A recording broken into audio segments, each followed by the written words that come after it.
कट्टा यानी देसी बंदूक, जिसके लिए लाइसेंस की आवश्यकता नहीं होती। एक समय था जब मेड इन बम्हौर कट्टे की बहुत डिमांड हुआ करती थी।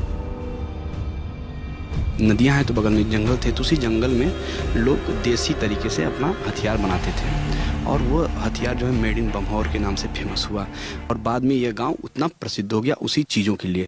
कभी भी अवैध कारोबार के लिए हमेशा एक नदी वाला इलाका ढूंढा जाता है और यहाँ पर ये टोंस नदी को इसीलिए चुना गया था कि इसके इर्द गिर्द ही उन कट्टों का निर्माण किया जाता था, ताकि अगर पुलिस दबिश दे तो दो थानों के बीच में फंस कर रह जाए। इन्हीं खेतों में बताया जाता है कि किसी तरीके से छुपाया जाता था या फिर इस नदी में फेंक कर और पार कर दिया जाता था, पुलिस जिस ओर आए उस ओर से, और उस तरह से ये कारोबार चलता था। लेकिन आज की तारीख में तस्वीर यहाँ की भी बहुत अधिक बदल गई है। तस्वीर कुछ इस हिसाब से बदली है कि यहाँ के नौजवानों को रोजगार मिला, कुछ बाहर की ओर निकले, कुछ यहीं पर बने हुए चीनी मिल में कार्यरत रहे, लेकिन उस अवैध कट्टे के कारोबार से सबने तौबा कर ली।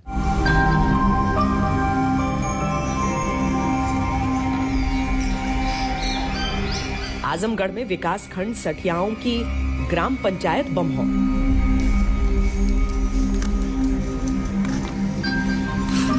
एक दौर रहा जब इस बम्हौर में अवैध असलहों का कारोबार कुटीर उद्योग का रूप ले चुका था।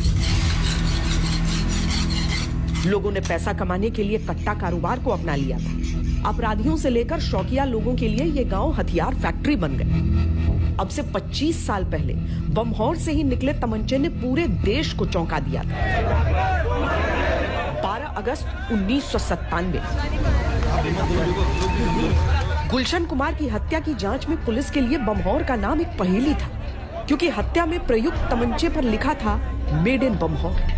पहले बम्हौर को दुनिया के नक्शे पर ढूंढा गया, बाद में पता चला ये यूपी के आजमगढ़ की एक ग्राम पंचायत है।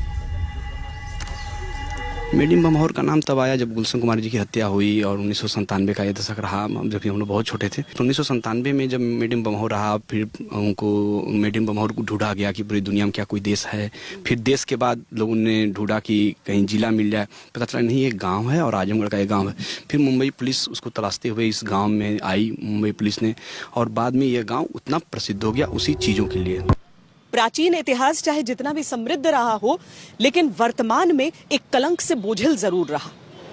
जिस तरीके से आतंकी हमले में कहीं भी चाहे हिंदुस्तान में हुआ हो वो हमला, उसके तार आजमगढ़ से जुड़ जाते, आतंकियों के पते का एक सिरा आजमगढ़ से जुड़ जाता। उस कलंक को धोने के लिए उस समृद्धि, उस विकास की आवश्यकता यहां पर रही।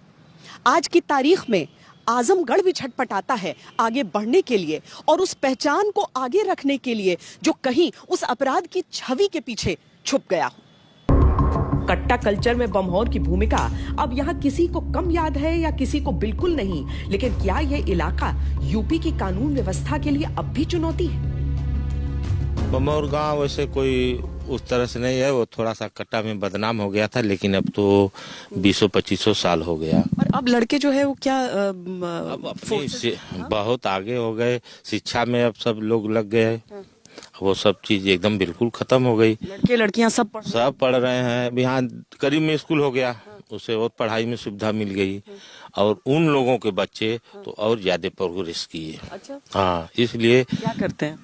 अरे भाई, पुलिस में हो गए, पीएससी में है, बीटेक करके इंजीनियर है, नहीं कहीं दुकान दौरी खोल लिए हैं, टाली वगैरह बनाने की या जूता चप्पल की दुकान, मतलब वो सब अपना एकदम सिस्टम बदल दिए। गांव का जैसे हुलिया बदल गया है। अब बम्हौर गांव के जो मौजूदा प्रधान हैं, उनके अपने भाई की हत्या की जा चुकी है।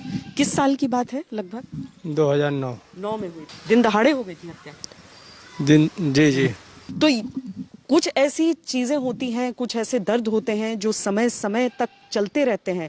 तो एक तरफ आप क्षेत्र का इतिहास देख रहे हैं और उसने जख्म